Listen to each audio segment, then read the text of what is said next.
Welcome to Death Care Collective. I'm Keith Page and I'm the host of the show. Today I'm talking with Jeff Turner. Jeff's been in the industry for over 40 years. He and I have had a chance to work together closely, and he's a lot of fun. He started out as a funeral director. He went to mortuary school and ended up becoming one of 4 owners of O'Connor Mortuary there in South Orange County. He has a lot to say. You're going to love his wisdom, his thoughtfulness, and also just what he has to say about the importance of honoring our loved ones through a funeral and a celebration of life. So enjoy the show. Jeff Turner, thanks for joining us. You're welcome. Glad to be here. So great to have you on. You and I are longtime friends, so that will be our disclaimer. So if we seem really comfortable with each other, it's because we are, because we've traveled a lot of miles together, and we'll get into how we met a little bit later. But I'm just glad you're here. I will have already introed you. So let's go back to the beginning. Tell us about your draw or interest in this amazing industry, and what were the terms they were using back then? Were they done using the terms like undertaker and mortician? And just take us back, get us started. Yeah, okay. Well, I started actually working in the profession in 1985, Okay. and it was really it happened because of a guy that we knew at the church that we were going to, and we were in a home Bible study, and Max was the owner of a funeral home in Long Beach, Huh. and he was funny and just not at all your stereotypical Undertaker, what I thought of. Right. I had seen those before and was freaked out by them, and Yeah. and um, so knowing him, and he would tell stories, about things that happened and different things going on. It was always the curiosity of, the morbid curiosity, I think some would Right. refer to it as, but um, I think it's a natural curiosity of, gosh, what happens, right? Yeah. And from that kind of practical standpoint. So um, anyway, we got to know him well. He had 3 grade school kids, great family. We didn't have Mhm. kids yet, so part of it was just watching him and his wife, raise kids, and that was Mhm. that really made it attractive to have a Yeah. family. And Mhm. so he was looking to do a bulk mailing. My wife knew how to do those. And we got invited to the mortuary and to help him. And then he gave us a tour. And on the tour, he just off the cuff mentioned, Marla wants me to get a young apprentice in here because Stan is getting ready to retire. Billy's, in his 70s, and on down the line, he had a couple of part-time folks, and I didn't think much about it at the moment, but after we finished there, went home, I kind of thought about it, and I thought, gosh, I wonder what an apprentice would, I wonder what that would be like, Yeah. and there was something about it that was intriguing. So I called him up one day and just said, hey, just curious, you mentioned this, and I'm kind of interested to see what that would be. Um, so he knew us to a degree because we'd been, friends, and so he invited me to help with like working a visitation. And I had a suit so I could be somewhat presentable. Mhm. And Tell everybody what a visitation is. well, Or the did you even know yet? yeah, right.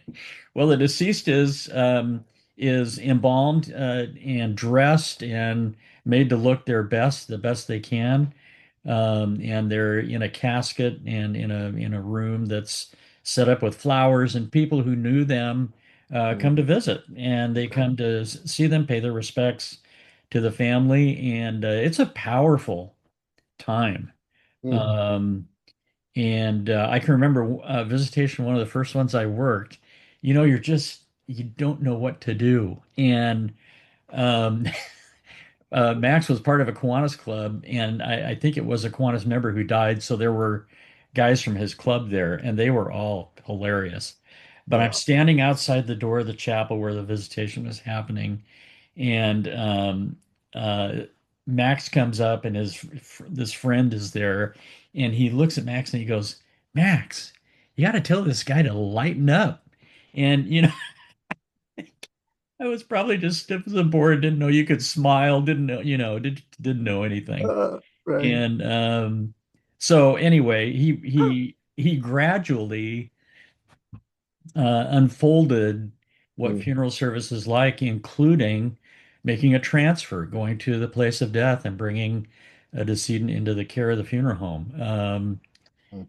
going into the what we called at that time the preparation room, and seeing someone being embalmed. And that's, boy, first time. It's Yeah. What was that like, dude? What was that? Yeah, it's a little surreal, and uh, the body is there but not animated, right? Yeah. And you're just it's just you become fixated on the face. What, they're gone, and it's Wow. just that reality. Oh, I think one of the real eye openers was when they had someone who had been autopsied, and the embalmer there was in the process, and of doing the of autopsy, or they doing were of doing embalming no somebody who? doing the embalming. So Okay, autopsy was done at the coroner's. got it. I don't know how specific you want me to get, but Sure. Yeah. Tell us. okay. Yeah. I think what struck me the most is, the person is laying on their back on Hmm. the table, and there's a head block supporting their head. And with an autopsy, if they were doing the autopsying the head, then they actually remove the cranium.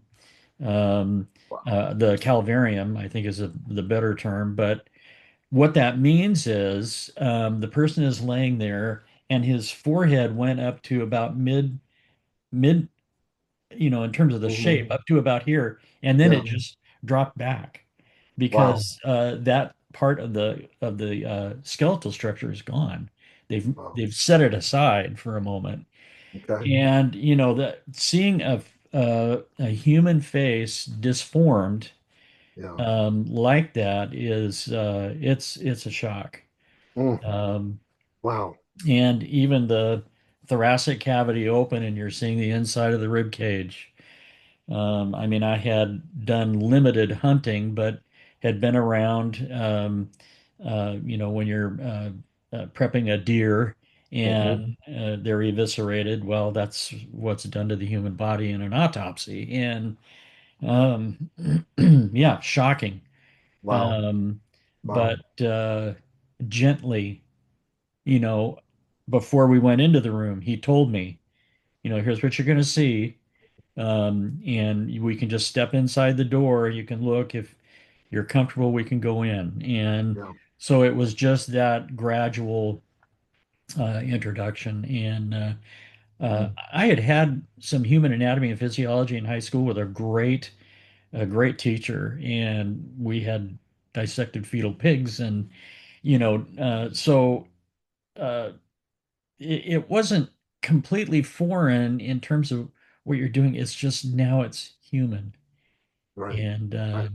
boy, it's Do you just think really does that? interesting. I'm so fascinated. Does that help us? Uh, did that help you feel like the body was even more honorable, or disposable, or just unique and glorious? Like, what does that do when you go, oh wow, like you said, there was no, it wasn't animated anymore. There was no quote life there. The lights weren't on, right? And yet there's still the shell, we might call it, right? In church terms, they used to call the church I grew up in the earth suit, right? Right, right. uh, and yet you're honoring, really that's what you're preparing, and embalming is to make that person look human, or prepared for being viewed, right? So what's that like?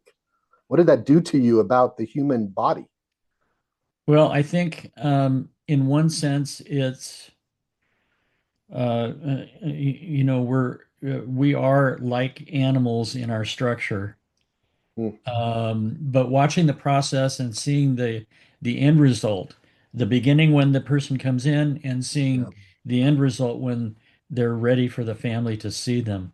Mm, Um, that is where you realize the value of, hey, we are mm, honoring this form, this earth suit that yeah. carried this person through life.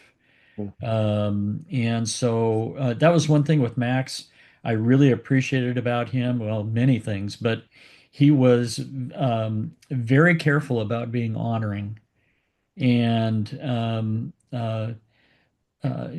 just being appropriate yeah. and with the deceased and um, really checking to make sure your attitude was That's, what it should be because it's beautiful. easy I think to get jaded. That's what I uh, was going to ask. Yeah. yeah, I Yeah. think you can in certain circumstances. Mhm. So Yeah. Yeah. And is that even purposeful, or is that just part of how we even maybe some people have to cope with the fact that they're experiencing and being with death?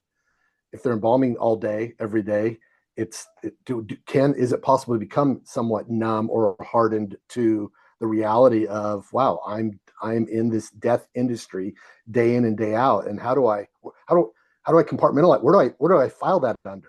Right. yeah, I think you have to detach Right. because there's no way you can carry that much grief Right. over decades of working in funeral service and Yeah. whatever capacity you're in, whether you're meeting with families or Yeah. working ceremonies and services or transferring the deceased into the care of a firm or the Right. embalming side of it. It's all heavy. Yeah. And I think we would find ways to have humor. Mm-mm. You have to.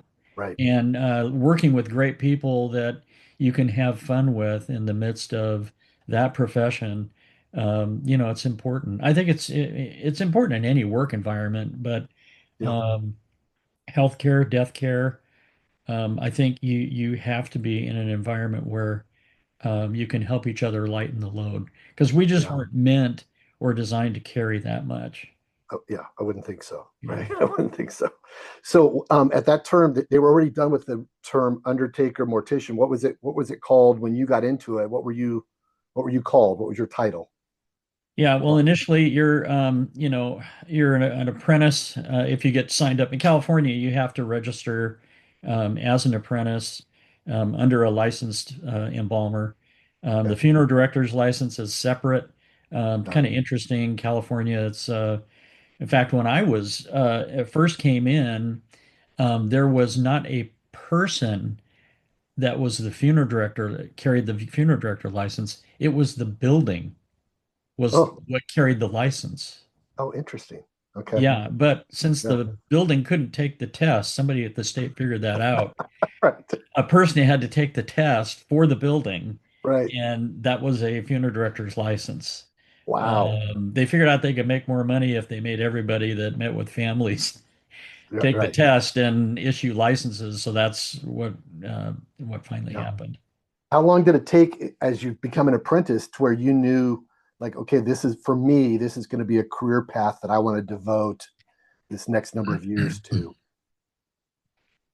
I would say I don't know that I was looking. Well, no, I was looking ahead. But I would say within 6 months, I felt pretty much like this is what I wanted to do. Mm, Um, I worked just part-time as needed with Max for about 90 days. yeah. And then he offered me a full-time position, and we actually moved into the mortuary. Okay. We lived above the mortuary in an apartment.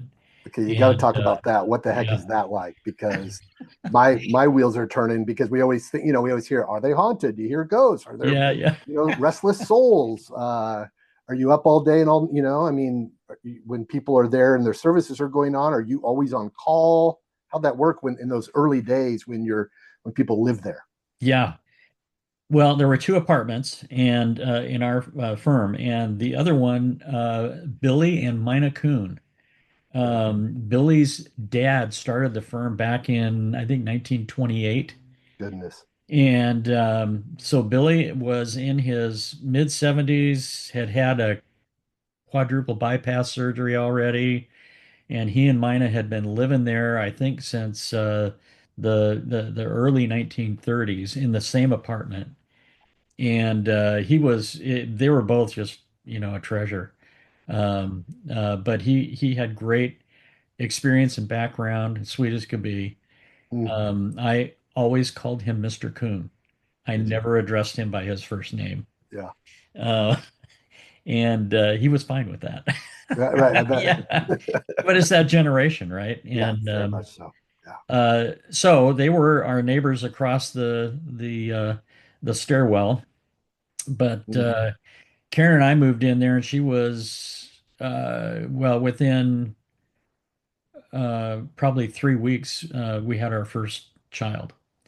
So Molly was born, and then so we were doing nursery stuff and all of that wow. in this amazing apartment. So, and then it was a short commute, just hop down the stairs and you're at work.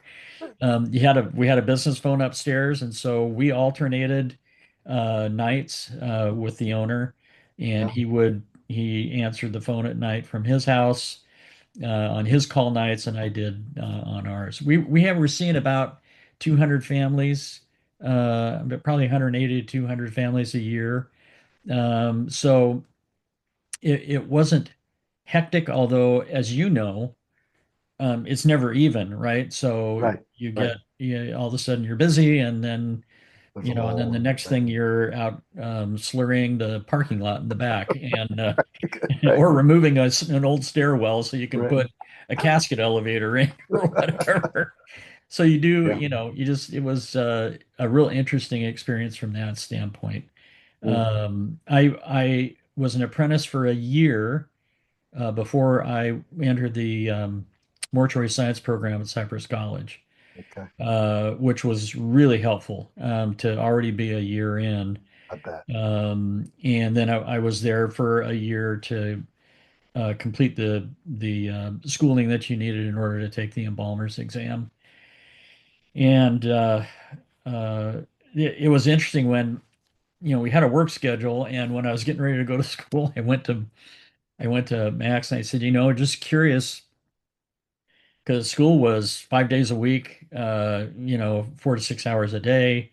Yeah. And so I just said, I'm just curious when I get to school, what's my work schedule going to be? And he just said, oh, that's easy. When you're not at school, you're working. So I was Wow. literally on call every night and Yeah. every Yeah. weekend. And, you just powered through it. And Yeah. Andy was born during that year. And so we had two little kids, and it was something. Karen's dad died during that year, so Oh. we had his funeral. He was downstairs in his casket, and just a Did you few did weeks. you did you embalm him? No, I didn't. Max actually did that. Yeah. Um, but it was just a few weeks before he died. It was unexpected. The casket selection room was right outside, right next to our front door. Come in our front door, you could go into the selection room, or you could come into our apartment. And my in-laws were curious, like anybody else. We went into the selection room, and my father-in-law looked at this one casket and he goes, "I like that one right there." Well, Yeah. 2, 3 weeks later, he was in it. And those are Wow. just these realities of, Right. yeah, wow. Yeah. Right. Karen, I Yeah. remember we could go downstairs and see him, you know, Right. anytime. And I can remember when it came time to have the ceremony and the burial, she said, "Why can't we just keep him?" Interesting. Yeah. Isn't that something? Yeah, Yeah. Huh. Wow. hard to let So go. yeah, it is, right? I mean, that's the part, as you and I've talked a lot about this, but we're not prepared or trained to know what to do with grief, Yeah, right? There's not a right. long legacy in our culture of how to handle this, navigate it, what to do with it, right? So I know you said you've had over like 700 documented cases that you've professionally embalmed. Yeah. Contrast the first from the 700th. What has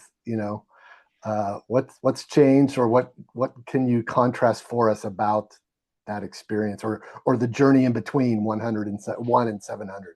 Yeah. Well, the first, of course, you're an apprentice, so you're assisting, and you're learning. Yeah. And Max was a great teacher.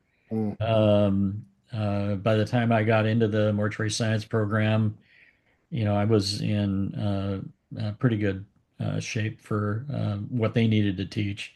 But it was, you're making small incisions to access arteries and veins. It's um, just learning all these different details and dynamics. What kind of embalming fluid am I going to use based upon what we see yeah. with the condition of the remains? Mm, And so it's a lot to learn.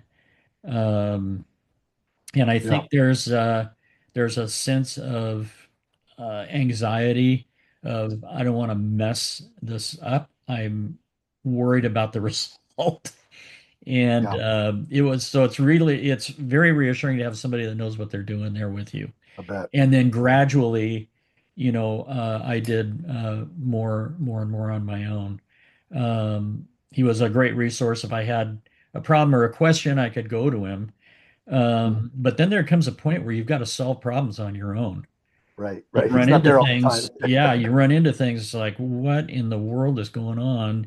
Mm. And I've got to find some kind of a solution. Um, Probably can't YouTube that too easily. no, no, generally no. Right. Especially back then, there wasn't. Right. That was with There was YouTube. it didn't Right. exist. Figure it out. Wow. Yeah. And then I would say in between, you're when you get ready to get started, you're unwrapping or you're opening the the body bag or whatever the person's in, Mhm. and to first see their face. I remember at some point I would look at the person and just say, "You made it. Hmm. Wow. You made it." Yeah. All the things Yeah. that you worried about and all the Mm. things that or you were concerned about, this and that through your life, and you've made it. That's really an Um, interesting way to look at it, like a yeah, finish line, right? Yeah. yeah, yeah. It was helpful for me. Yeah. And then I would think about, their age and think about some of the historical events that they lived through and Yeah. the things that they'd seen. Mm. Um, you don't really know anything about their personal life unless you knew them. Right. And I would say that the continued humanization Mm. of the people that you're working with and working on, to prepare them. So, Yeah. and the last one, I didn't really know it was the last one, Right. but Right. over time, I didn't embalm as much. In fact, if you've got embalming professionals that are going to see this, they're going to say Yeah. 700. I do 700 a year. Right. uh, Right. you know, Yeah. um, and the larger places you are working sometimes in a department where that's what you do every day. And so two, three, Yeah. four, 5 cases a day, some of the folks are very Yeah. proficient and able to do that. Yeah. I had the luxury of generally being in a smaller place. I mean, there were times when you had to really take care of a lot of people all in one day, but it was not a constant.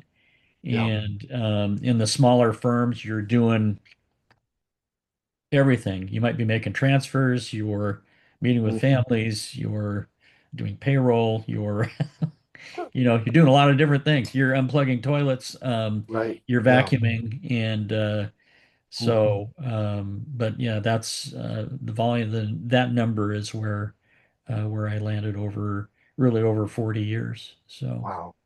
So at some point you get out of the living there and just doing it all, and by the time I meet you, you're in leadership and actual ownership of O'Connor Mortuary, Right. on a team there. And did you did that did you know that that would be an opportunity to eventually to be a part of ownership?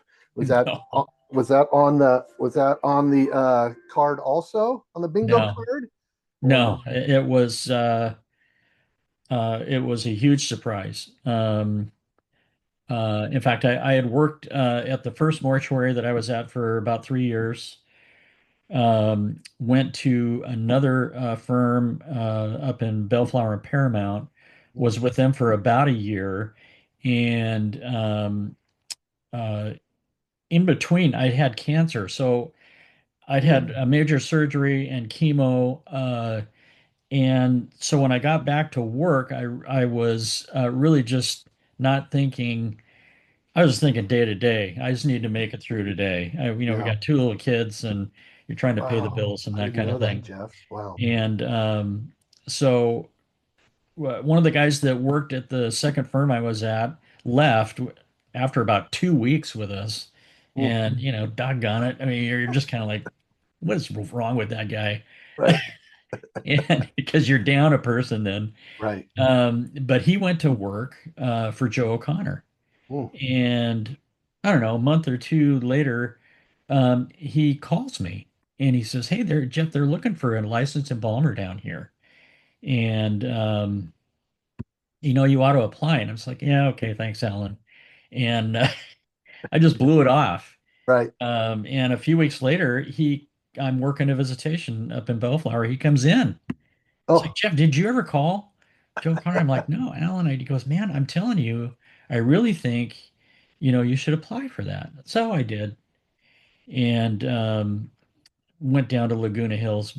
What a beautiful area. yeah. I'm just Right. pinching myself, man, it'd be great to work here. And interviewed. Joe asked me if there was anything about me that he needed to know. And at that time, medical insurance with a pre-existing, you may not, it may really could be an issue. So, I just told him, well, I had cancer. Mm, I'm clear, but, it might be a problem for whatever. Well, I figured at that point I was done, yeah. and didn't hear from Joe for 3 weeks. And so I'm, just going on. And then he called me, offered me the job, and I was Wow. floored. Mm. So I went to work there, and Neil was there, I said Neil your was already there. first Okay. your first podcast Yep. guest, Yep. Yep. and Neil was great, and funny, just like you saw him. Yep. I know, right? Yes. And we both worked with him, and very, very smart, Yeah. very entrepreneurial. Hmm. But initially, he wasn't really sure he was where he was going to be. He was Right. working there because it was a job. Yeah. And so anyway, I wound up down there, worked just like you do anywhere else. And Joe, I think, eventually asked me to be the manager, and then um, two of Neil's brother-in-laws wound up coming to work there. Hmm. And when Joe was trying to find a transition out of being the head guy and having to work every day and night, Right. he came up with this plan, and the four of us became owners of the business, and yeah, Mm. I was just floored. Yeah. So great family to work for, to work Hmm. with. Hmm. I think we did a good job of really creating a good organization, a good place to work. Yeah. And it wasn't perfect, but we expanded the business quite a bit. I think, when Neil left and when I left here just about a year ago, we were running 14 to 1,500 calls, and that That's was up great. from I think it was about 250 when I started there. Wow. So From Neil, 250 a year to up to like 14 to 1,500 yeah, calls yeah, a yeah. year. Yeah. Yeah. And that part of that's just because the area grew so much. Sure. But the other part is, the competing funeral home that was there was doing about the same. as they were when I started there. They really hadn't increased. Mm, So we were doing something different, something yeah, right. And yeah, uh, uh, so anyway. yeah. I love that. I love that. We're going to talk in a little bit about how you and I met and how impressed I was with what I got to see. But first, a couple of funny things. When people along the way found out what you did for a living, and you said, "I'm an embalmer, I'm a funeral director, I'm a mortician," what was how would you say it? And then how did people typically respond? Yeah, I really struggled with that I'll be honest, for a long time because I just knew it was going to be, it's like, and it wasn't because I was ashamed of what I did or anything. I just knew it was going to be provocative. And Right. so, even though the terms weren't current, I would say I'm an undertaker, and that would be just like, what? And the You added reaction, to the provocativeness. yeah, yeah. A couple of times I was really stupid, and I said I'm a one-way travel agent from the subterranean condominiums, and it'd be like, what? What are you talking about? I decided not to do that anymore, and Yeah. the reactions were either they were intrigued or the subject changed. Yes. Right. Kind of like when you Um, say I'm a pastor, right? yeah, yeah, probably, yeah, Either empty a room, create division in a room, right? Or yeah. whatever. Yeah. Any of the response that was most memorable or funniest reaction that you can recall? Well, I'll tell you, I was talking to my wife today, and she reminded me. I think the most interesting reactions I got were from the family. At least they're the ones I remember. Mm, And I remember going out on the first transfer call that I made with mm, Max. I wasn't full time yet, and it yeah. was middle of the night. And when I got back, it was, what happened? Tell her, what was it Oh, like? from your Uh, own family wanted to know. my own family, they really Okay. wanted to know. None of Yeah. them wanted to do that work, Right, right, right. But but they they, really wanted to know. yeah. And so, Wow. Huh. That's cool. Um, because we live in such a death phobic, often culture, death denial, even, your own view from 40 years in the industry probably has changed and been impacted. And also, you had your own life experiences of just, regardless of the career you were in, right? But how do you think that that career and over time impacted your own view of dying and death? well, I think related to dying and death, for me personally, um, I come from a Christian faith background, Mm-hmm. and so I had that view already, although it's changed and morphed over Mm-hmm. time. Yeah. But it still is very much rooted there. Um, I would say, especially, I'd been in funeral service for about, let's see, about 2 years. No, yeah, almost 3 years, and it was when I was diagnosed with cancer. And Yeah. that was, I mean, I was literally went to the emergency room in the morning, and I was in a hospital bed that night, and I had an oncologist come in who I knew who he was. I'd never met him, Yeah. but our introduction was really, he reminded me several times how unique it was. Um, my brother-in-law and my wife were at the bedside, and he walks in, and um, there was I had some vampires trying to get blood out of my radial artery, and they were doing a terrible job. I was like, "Give me that. I'll get it for you." Anyway, he walked by the foot of my bed, went out, and then he came back in when they were done, and he introduced himself. And I said, "Well, I know who you are." And he says, "You do?" I said, "Yeah, I take death certificates to your office all the time Huh. because we're in, Right. same town." Yeah. And that really took him back. Yeah. Interesting. But it really began to sink in. Wow, this is Yeah. much worse than I thought. Yeah. And through the months of chemotherapy, I'd be in the hospital for a week at a time. And I can remember laying in the hospital bed, no one else there. I've, either finished the drips and pretty much done throwing up, but staring at the ceiling and thinking, I wonder how many of the people that I've embalmed were looking at this ceiling, Uh, and so yeah. it really was Yeah. becoming. I remember telling Max, he came to see me once we Mm. had the diagnosis, and he came in and I said, "Hey, if this goes bad, I want you to take care of me, Wow. For And him to be the one to actually care for you, oh embalm yeah, you, whatever. yeah, Yeah. and I Awesome. knew he would. Yeah. Wow.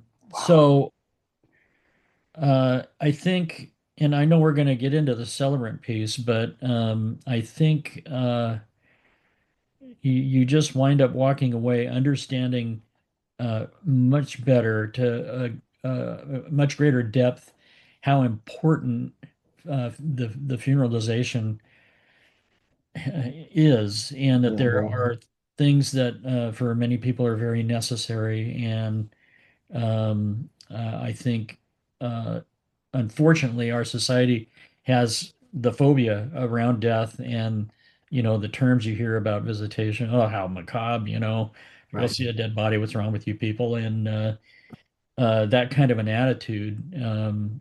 I mean, I understand why they feel that way. It's just Sure. wrong, Yeah. and it can be very harmful. So I think that's Mm. uh, the mission of funeral service is to help people navigate their losses in a healthy way. Yeah. And it doesn't always happen, and that really hurts. So Hmm. Yeah. We met in 2014. I had obviously had left church ministry for a long time, but was still trying to figure out how do I make sense of spirituality and helping people along the way. And then, dad died in '09, spoke at his funeral. Mom died 2012, spoke at her funeral. And then my buddy, our friend Ty Rose, was already doing funeral celebrant stuff, mostly for Forest Lawn, and knew me very well and said, Keith, you ought to really think about this. And there's this group that does training. And so go get trained. And so I was like, oh, you got to get trained? And he's like, well, yeah, because celebrant is different than clergy and it's more humanizing, it's more celebratory. I was like, oh, sign me up for that. Yeah, I mean, absolutely, right? Because we've all seen, I call it hijacking, where a pastor or a clergy hijacks the funeral service and takes over, and the family's either frustrated, ticked off, upset, for lots of reasons. So then I'm at the celebrant training, and you and I start to connect, and turns out we kind of know each other because I knew the O'Connor family. Find out right, you're with O'Connor, and you know me a little bit through, I think, Rock Harbor days or something. You right. can explain that. But why were you at a celebrant training, and what was the goal and the mission of O'Connor wanting to learn about that? Well, we go back to your 001 guest, Neil O'Connor. Yeah. Neil was and is just very creative in his thinking and his approach to things. Mm-hmm. Um, Very entrepreneurial. Yeah. And we were with, as a firm, we were with a couple of different groups that networked with other funeral directors. And Neil really found folks that were doing and becoming the kind of firm we aspired to be. And so he was picking up these different things and bringing them to us, and then we were delving into them. So he'd heard about celebrant training, and he came back and saw me. He goes, "Have you heard about this?" And I'm like, not really." And he said, "Well, I want you to take a look at it. I really want you to go to a training so that we can understand what it is and see if we can get people to be involved in it for us." So signed up, went, and didn't really know what to expect other than Doug Manning had written a book back in the 70s called "Don't Take My Grief Away from Me." And fantastic book, still available. You can get it through Amazon, Yeah. Read that book, you guys. Read and that book. yeah, and that book, when I started working at the funeral home, or even before I started, Max gave me that book. And he said, "You Mm. need to read this." Wow. And we were giving that book to every family we served back then in the mid 80s. Huh. Um, and it was powerful, really powerful to me. It was one of those things that kind of helped me in going into funeral service to decide, yeah, no, this is really what I want to do. Mm. And so to go to that training, and Doug Manning is there. I'd never met him. Um, Right. and I walked up to him and I said, Mr. Manning, you are one of my heroes. And Wow. and Doug was like, I am, and Glenda, his daughter, was there, and she goes, "Oh, brother." And so Like any those, daughter would, right? yeah, they were so funny. But anyway, yeah, it was because of Neil that I wound up in that Mm. training, and you know what that experience was like. It was, Amazing. yeah, unbelievable. Yeah. And so you got to see firsthand, we got to see firsthand how a celebrant differentiates from clergy, and how quickly or how long did it take for you to be like, oh wow, I'm picking up on the difference and I want to try to implement this. And how would you describe the difference? Well, I don't know. I think it was, gosh, first day probably of the training. It was a 2 or 3 day event, as I recall. Yeah, I think it's Friday, Saturday, Um, Sunday. Yeah. yeah, and pretty quickly. And then by the end of it, it was like, oh, this is head and shoulders in value to families above what we're providing. Yeah. And so, in terms of the difference, I mean, I'd been in church for decades, since my teens, Mm-hmm. and I'd been to some funerals, but then working in the profession, you see a lot of them, and boy, there's some folks that really do an amazing job, Yeah. and then it's the full spectrum, Mm-hmm. unfortunately, and the training um, made me realize that. Well, let me back up just a second. I think in some regions of the country, the pastors and the churches are probably the best. What do you call it? The, the best influencer or the best person to probably direct a family to a funeral home. Mm-hmm. And so funeral homes for generations have been making sure that their relationship with the church Is is good. solid, that they know Mm-hmm. the pastor knows them, Yeah. and that they feel comfortable recommending. Mm-hmm. And that's a main resource of recommendation to a funeral home. Mm-hmm. And we had actually looked at that with Bill Hoy. Mm-hmm. And we actually looked at that, and we had a group of pastors come in, and we did a 1 day kind of brainstorming session to find out, how they recommend and stuff. Well, first off, we couldn't hardly get anybody to come. And the ones that did, it was quite apparent that really they're not the ones that make recommendations. I mean, they do, but the numbers are very few. Yeah. The real influencers are healthcare, especially hospice, Yep. convalescent homes, Mm-hmm. board and care homes. Yeah. And so I know Change put a lot of our efforts into those organizations and Mm-hmm. developing relationships there. Yeah. Um, but the other thing with celebrant training that I realized was, and it took time, but that the pastors, and you can speak to this, going through seminary, there's no training for funerals, Yeah. period. And maybe no training or emphasis on death, dying, and bereavement. Very little. And I know the church that I was at, we had probably 10, 12 folks on staff. And I know that the amount of training that went into funerals was something like this. You have an elder statesman in the church that's Yep. been there forever dies. It's going to be a big service, and the guy who either the lead pastor, the senior pastor, or the pastor to seniors is going to do the service, Yep. and they grab uh, the high school pastor or the college pastor. And have you ever done a funeral? No. Okay, well, I want you to come with me. You're gonna do the opening prayer, and Yep. I'll do the closing, but I want you to be sit on stage with me. And Yeah. they may have a set sermon that they give. Hmm. Right. They may or may not contact or talk to the family, depending. Hmm. Certainly, if it's not well, I'll back up to a different scenario. But so this is how you do a funeral. Oh, and it's these hymns, and we're going to do Right. these passages. Yep. And we've got one family member that's going to come and speak, and and Hmm. that's going to be it. Then I'll take care of the graveside service, Right. and so that's the training. That's it. Hmm. Yeah. Um, there True. you hope that the family member will do a good job of telling the life story, Hmm. and they're not trained. Sometimes they do a much better job. Yeah. But in the a lot of funeral homes, I know it was for us, you meet with a family, they don't have any kind of a faith connection, and you ask them, would you like me to find a chaplain or a pastor? Yeah, that'd be great.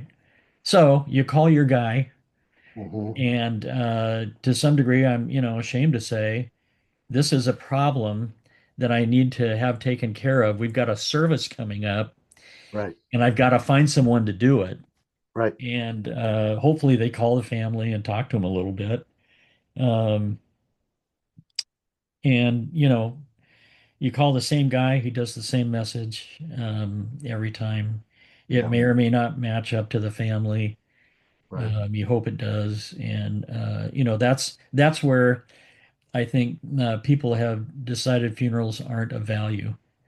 This really Mhm. didn't help me. In fact, the guy couldn't even say his name right. Right. Um, Yeah. yeah, or we had guys that would just talk about themselves.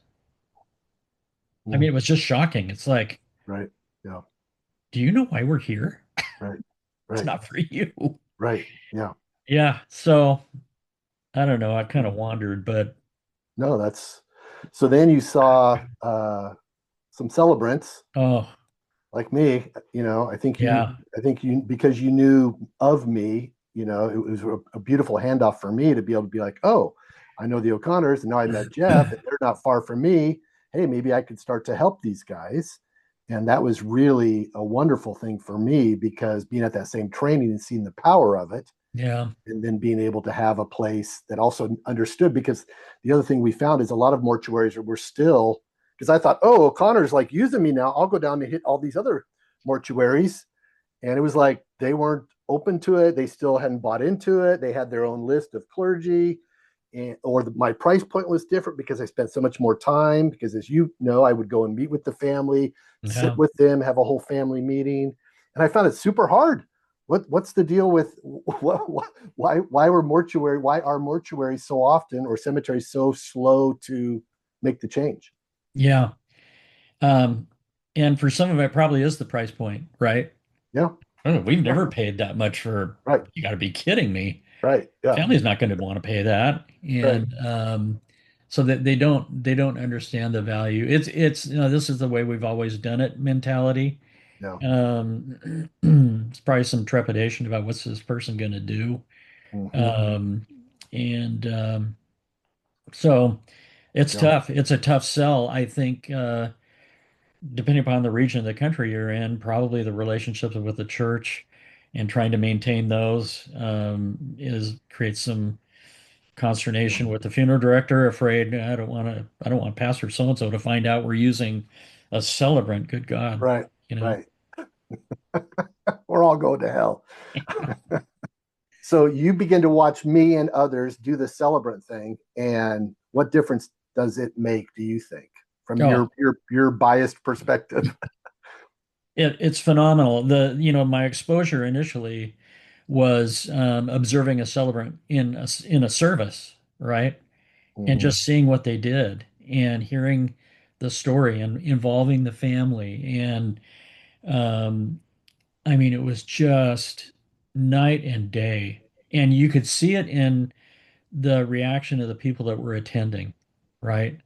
Yeah. Um, Usually at the end of a funeral, the pastor, chaplain, whoever is going to stand at the door where people are exiting. Right. And, people would be polite to the chaplain or the pastor. If they knew him, you'd get a hug or whatever. Right. With the celebrants, it's like, okay, now there's a line of people asking for a business card. Do you do weddings? I mean, Yeah. seriously, Yeah. um, uh, wanting to know who you are because, when I die or when, my mom's close to dying, I really want you to come and do the ceremony. Yeah. I mean, it was that stark. Yeah. Um, and then Amazing. the other thing, was the family meeting.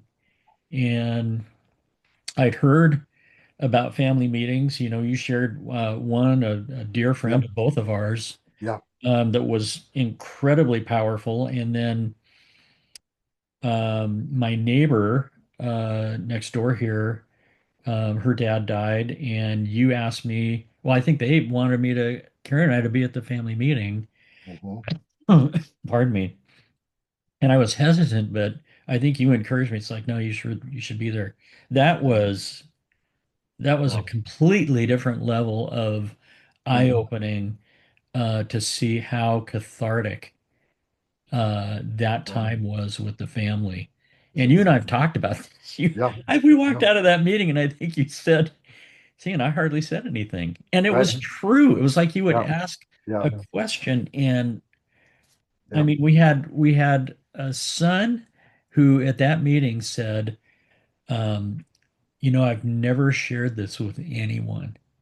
Hmm. And my radar went up. It was like, holy cow, this is Yeah. hugely vulnerable. That was the first time I'd met him. Mm. And we're sitting there, but he's with family and it's feels Yeah. safe. And he Yeah. shared something about a dynamic with dad that was powerful. And Yeah. I know. it changes the trajectory of people's grief Hmm. significantly. Yeah. Yeah. I think that's a big piece. I as I've talked with people about it, and they say, "Oh, how do you learn about the individual?" I said, "Well, I schedule a family meeting," and I said, "It's really remarkable." Oops, are you still there? Sorry. Yeah. I say, yeah, these family meetings are really remarkable because I knock on the door, and all the only thing I've done so far is had a phone call with him to schedule the family meeting. And I knock on the door and I walk in that room, and I'm a stranger initially. But after an hour to 90 minutes to 2 hours of this family time, they often want to hug me. And they often say, "Thank you. This felt like a counseling session." And I've just been in awe and amazed at our ability, if we can enter with openness and curiosity and safety, and a place to write some notes and just get interested in them telling us the story of their person, how much they are liable to share, and how, like you said, sometimes siblings will share, children will share, and it'll be stories that the other one hadn't heard Yeah. about a relationship, and that dynamic. And then how much more rapport it's built and trust for me, for the celebrant, because then when I get ready to go and write about that person's story, number one, I've got all these notes. Number two, there's all this trust going in now because I've heard them firsthand, and all I'm going to do now is not I don't have to make anything up. I just get to take all that they've shared and put it into this presentation mode, and then maybe even some of them will get up and highlight some of those during the share time, right? So anyways, it's the special secret sauce of the celebrant role, is that Yeah. family meeting. And I'm so glad you got to see them in action, because I know it made you even more of a believer, of them, Yeah. for sure. Yeah, well, I was thinking, I don't know how much time we have, Keith, but We're I was good. thinking about Pat's family and Yeah. uh you reflected back to me the family meeting and Pat's brother Uncle Jim was kind of a tough nut yeah, and there was some wreckage with his own kids, and mhm, but he was fun Uncle Jim um, to the nieces and nephew, and so in that meeting they're sharing, and I think you told me, you wanted to get back to the daughter and see if she wanted to say anything, and I think you told me she said, no, they all knew him better than I did. And mhm, you just, oh, yeah, brutal, yeah, absolutely yeah, brutal. yeah, super painful. And then I'm sitting there in the service. I'm about two-thirds of the way back. Place is packed. Um, and you got introduced. And I can remember, I won't know the exact words, but I can give you the context. You got Yeah, up to the microphone and you said, smart ass, right, wisecracker, right, hard yes, truck driving, beer drinking, right, cigarette smoking, veteran, yeah, a dad, hmm, an uncle. hmm, Jim had some real challenges, and he really had a good heart and good intentions, but he really struggled following through. hmm, And on the way, he got lost. yeah, Wow, I had never seen mhm, an right, introduction like that. yeah, And that's, I mean, very close to what you said because yeah, it was burned right, in my memory. yeah, And I didn't know him, I knew of him, but I can tell you, everybody in there, the heads that I'm watching when you're talking are going, the yeah, back of their heads, I'm watching them go up and down. Yep, uh-huh, yep, yeah, that's him. And it yeah, was honest. yeah, It was also gracious, yeah, right? yep, And powerful, powerful, yeah, powerful. And yeah, I think at that moment you're just sitting there thinking, okay, I need to hear more about this mhm, story. right, yep. Um, There's so much more now, there, right? the daughter, I know she was. I can remember. Yeah, you weren't there for this, but I had gone into the arrangement meeting. Neil was there, and they're talking about the service, and I can remember Pat saying, "Well, I think we're just going to have, maybe a graveside out at the National Cemetery, and really not going to have a ceremony." Well, Neil, you know him.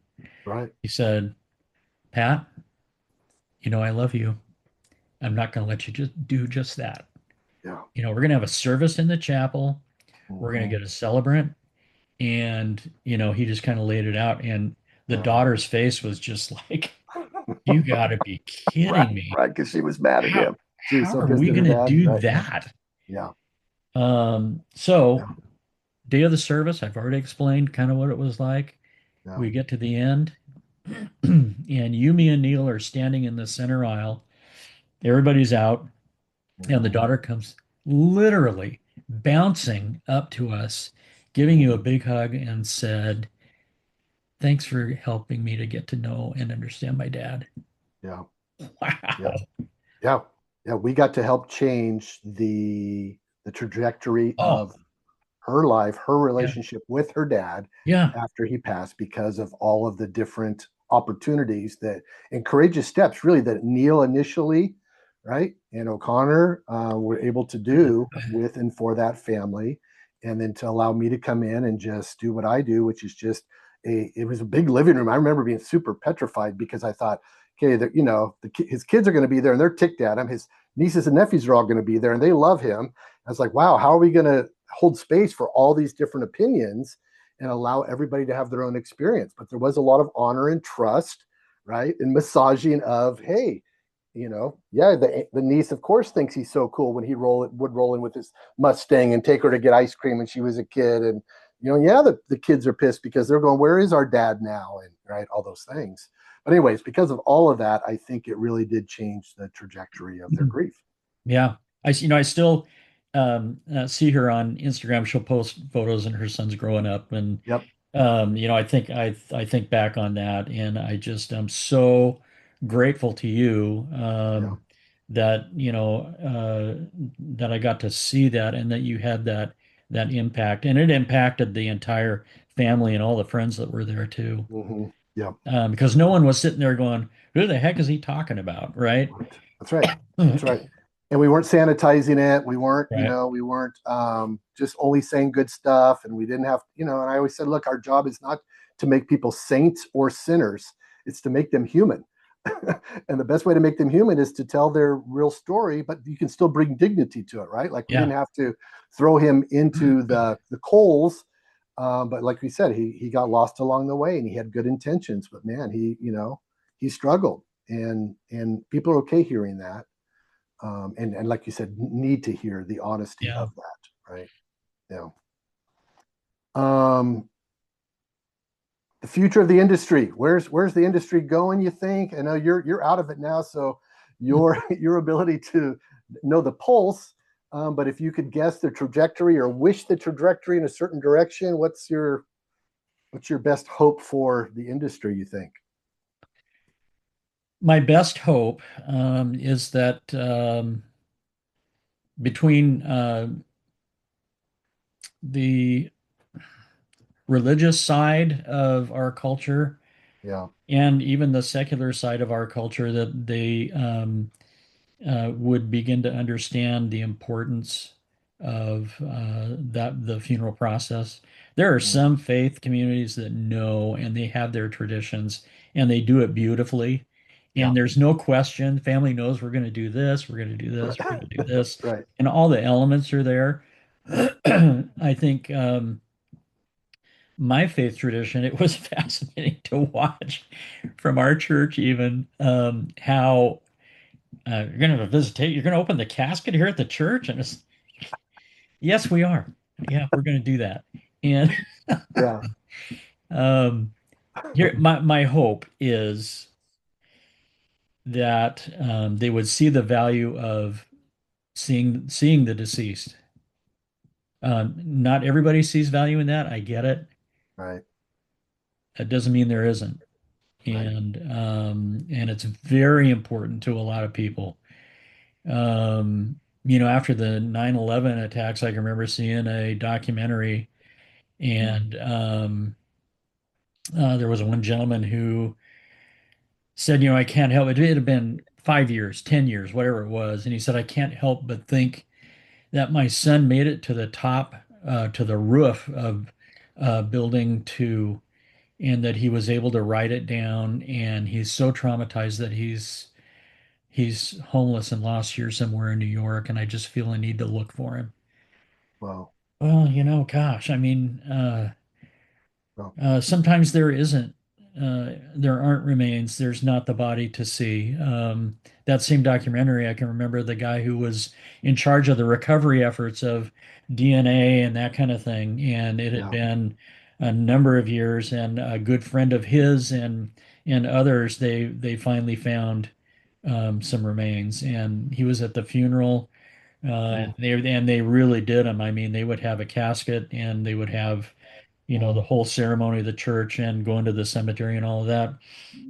And he said that after the hundreds of funerals that he had attended, and especially for this one with his friend, he said, I knew better than anyone what the contents of that casket were and were not. Right. And he said, but I realize that we do this because it works, Mm. you know? And Wow.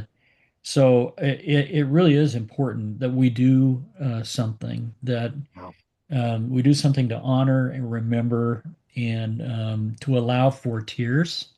I think that's one of the Mhm. things I hear from you. I remember just loving Yeah. hearing that, Yeah. giving people permission to Yeah. be sad. Sounds Hmm. crazy, I know. but we're afraid to cry in front of a group of people. Yeah. Um, and then people need a place. Mm. And it can be a lot of different things. May not have to be a cemetery, but you need a place to go to where you can reconnect uh, Mm. with the spirit of that person, with the Yeah. memory, Yeah. and I think you really encourage people to sit with the grief. Don't run from it. Right. Wade into it because Yeah. you have to. You Mhm. just have to. Yeah. Yeah. I always say, let it have its way with Mm. us, right? And it's another companion on the journey, and it adds another lens for me to view life through as one who grieves, and that helps me, right? It's a great teacher for us in that. And yeah, you reminded me about how sometimes, and I learned this from you and Neil, how sometimes when families, especially if they embalm, I mean not embalm, if they cremate a loved one, that how tempting it might be just to pick up that urn and take loved one home in the urn, but not do a service. Hmm. It's harder when you've got a body. Kind of, there's a service that has to kind of happen, right? But with the cremation, people could accidentally think, oh, well, then a service isn't necessary. And for the reasons you just described, how important it is that we have some type of ritual and ceremony to mark that event, right? And Hmm. mark and honor that person's life. It's funny. I don't know if Neil shared this because I haven't seen the whole podcast. Yeah. But I remember one family that he served, and it was a gal, and her one of her parents had died first, probably a year or so before, and then the next. And he met with her on the second round, and Mm-hmm. they were talking about the value of ceremony. She goes, "Oh, we didn't do anything for Dad, and I just really don't think I want to do that." And he was bold enough to just say, "Well, how did that work out for you?" Mm, And she was honest to think about it for a moment and just said, not very well.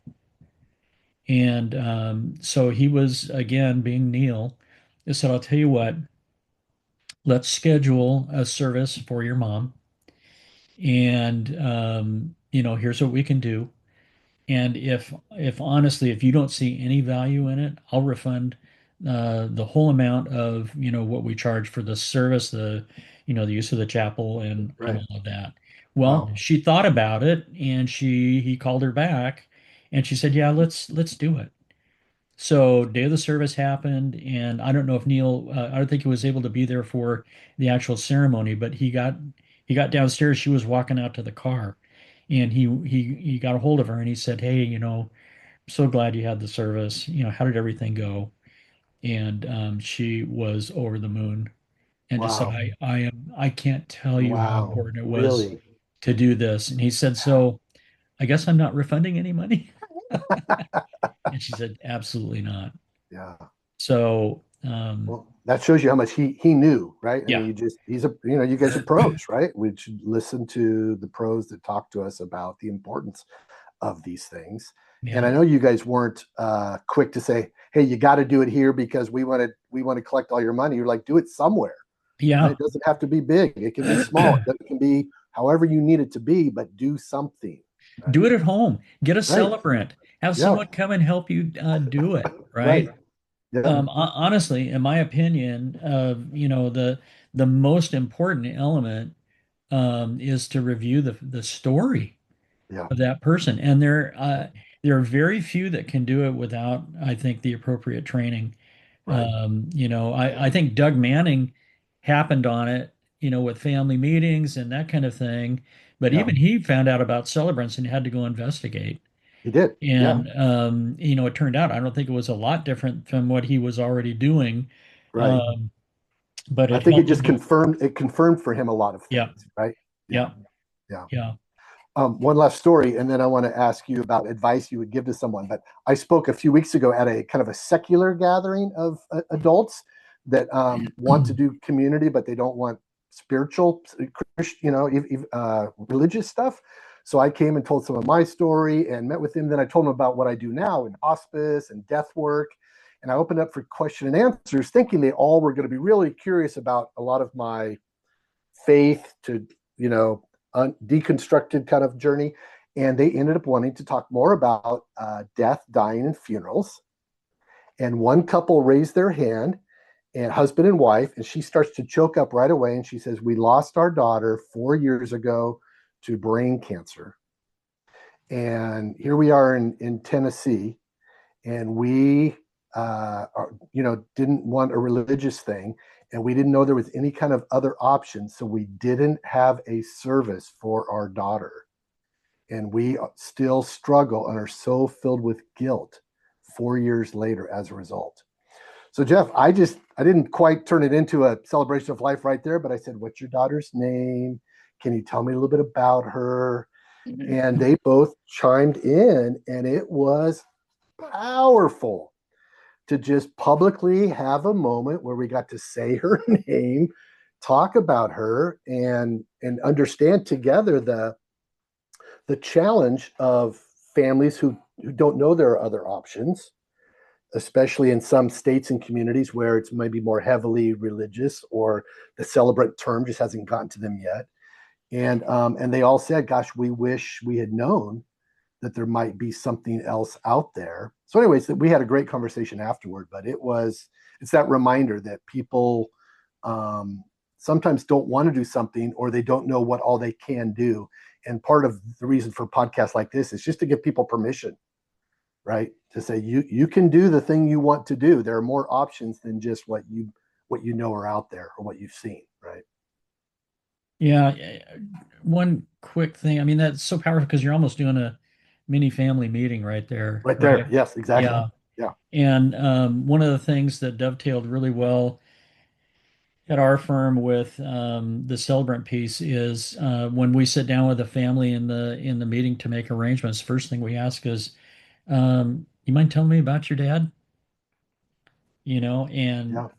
the vast majority of families, you know, what do you want to know? And boy, the stories you can wind up in the arrangement if you're if you're not, I would say if you're not careful, but Right. you do have to manage the time a little bit. But Yeah. you get a family in there telling stories and laughing and crying, and it Um, can go on 45 minutes.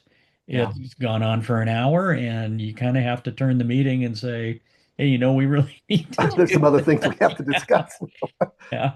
But what a great thing to help them even feel comfortable, right? And Well, normalize a little bit of that experience. yeah. And then when we would contact a celebrant, right? Hey, let me Yeah. tell you about this family, Keith, Right. Yep. right? You get And so much backstory already.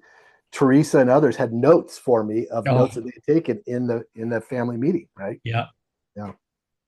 Okay. One last question about advice and one question about retirement. What advice would you give to somebody who's new in the industry or thinking about a life in something in death care? Boy, I don't know if I'm qualified to be honest. Please be. Oh gosh. Well, you know, I think for those going into funeral home work, uh, I think there's lots of challenges um, for many of them to know what they want to do within funeral service. You know, do I Yeah. want to meet with families? Do I want to just work in the care center, the preparation area? Mm-hmm. Do I just want to do services? Um, Man, if you can, and I know this is hard, but if you can get into a family or a smaller funeral home where you get a chance to see all of it, and Mm. to try and help give you some experience and direction in all of those, Yeah. I think it's important. You're not Mm-hmm. going to be strong in all of them, Right. right? There's going Right. to be something Right. you're better at than another. Yeah, that's okay. But Yeah, I think don't I hesitate for people to go in and say, "Oh, I just want to be an embalmer." Right. Wow, I've run across some folks that was just like, "Man, you really should consider meeting with families, you know?" Mm. And they if they do, some of them, if I read it right or if others read it right, they will just take off Mm. and do such a good job with families. Mm. We had a couple of embalmers over the years um, that I remember once they started seeing families, you could just see, yeah, no, that's really what you should be doing. And there was just a fear, right, of, oh Right. gosh, I don't want to say the wrong thing, or you know, Right. I don't speak well, or whatever. Um, Yeah. so I would say that and guard your heart from being jaded, Mm, right? yeah, Find good people that you can model after, and you can learn something even from bad examples, but just don't repeat that. And yeah, yeah, I just really hope for professionalism and care. You just see some crazy things with firms and folks that really probably shouldn't be in front of families at all. yeah. And nobody has the courage or whatever to say, hey, I don't think this is for you. Right. Um, and the families suffer for it. Hmm. So Yeah. It's good. they walk away saying, I don't know whatever we're going to do when I die, we're not doing that. Right. Right. Right. Yeah. And Yeah. oh, it's Yeah. a heartbreak. Last thing we want. Okay, you've been retired a little over a year. You've got grandkids. I think you said ages. You could say for sure. I think between 3 and 9 or something, Yeah, yeah, right? yeah, And you just redid a little sailboat. yeah. What's this next? What's retirement either gonna teach you? How's retirement and you going to get along? What's what, or is this to be determined? How's Yeah, this I so think far? a lot of it's to be determined. My personality, I've known this, but I've watched it play out where, there'll be some project and it just seems overwhelming, and I can get frozen, Mm, right? The paralysis of, oh my gosh. yeah, And so I keep learning over and over, just pull the first thread yeah, and, take the first step, and it mm, winds up being not nearly as over overwhelming as I thought it was going to be. So yeah. part Boy, of it's isn't that learning true? that, Yeah, and I say another part of it is just giving myself permission to do what I want yeah, and to say no, this is what I want to do. yeah. Permission to say no, Uh-huh. Yes, right? right. Because you and I are both accommodators, Oh, absolutely. right? Yeah, And yeah, yep. yeah, Big time. Yeah. Well, Jeff, I am so glad that you went to that celebrant training in 2014. me too. And you and Neil and the rest of the crew at O'Connor gave me a chance. Who I had no idea that that was going to be an on ramp into this amazing passion and calling and career I have now, doing death care, end of life, funeral celebrant, hospice chaplain, death do, all that stuff. And it was really pivotal meeting you that weekend. And I would tell people, afterwards when I was working with meeting a family, I'd say, hey, so far, how's your experience been with O'Connor? And I said, I work with them. I'm not an employee, so you can be honest. And they always were so thrilled. And I knew it's because you guys worked really hard to provide really exceptional care. And I would say this, and it was partly true, but not all true. I'd say, look, I can work with any mortuary in the county that I want, and I'm choosing O'Connor. Now, if any of the others had very few were using celebrants, but I was choosing every time to be able to work with you guys because I knew the quality from first impression to last impression of that entire staff at O'Connor was working hard to try to do that because of the culture you guys were setting. And Mhm. so, really appreciate the hard work and the impact O'Connor's had in that whole South Orange County area with hundreds and hundreds and thousands of families over the Yeah. years. It's really amazing. Yeah, well, it's been a privilege to walk alongside you Thanks. with this and to watch you morph into the different things that you do. I couldn't do it. I I Yeah, I just say, part of it seems so uncertain at times, but you just go, and I'm yeah, just so impressed. thanks. So, Thanks, man. Yeah. Well, to be continued. And I can't wait for you to watch this back and share this with other people because you're a great guest. You had a lot of great stuff to say, and I really appreciate you taking the time to do this. well, it's been a privilege, Keith. Okay. See you on down the road. All right, man. Take Okay. care. Bye. Bye. Bye.